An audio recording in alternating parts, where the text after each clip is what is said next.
आज आपल्या सगळ्यांनाच माहिती आहे की महाराष्ट्रामध्ये खूप दुःखद घटना घडली. अजितदादा नाही आहेत आता आपल्यामध्ये.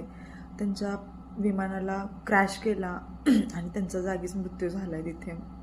ही गोष्ट म्हणजे असं ऐकून खरंच नाही वाटत आहे. वाटते म्हणजे सगळं खोटं आहे असं वाटतंय. सकाळपासून खरं तर ऑफिसमध्ये पण कोणत्याच कामात माझं तर लक्ष लागत नव्हतं. म्हणजे आपली अशी अवस्था झाली आहे, विचार करा त्यांच्या फॅमिलीची काय अवस्था झाली असेल. आणि दादांसारखी व्यक्ती परत महाराष्ट्राला कधीच नाही भेटणार.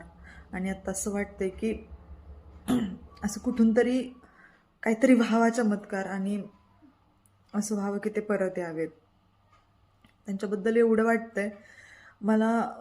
मी त्यांची म्हणजे मी त्यांना समोरून पाहिलं होतं. त्यांची एक सभा मी अटेंड केलेली आणि खरंच डोळ्यासमोरून जात नाही आहेत ते. दादांना भावपूर्ण श्रद्धांजली.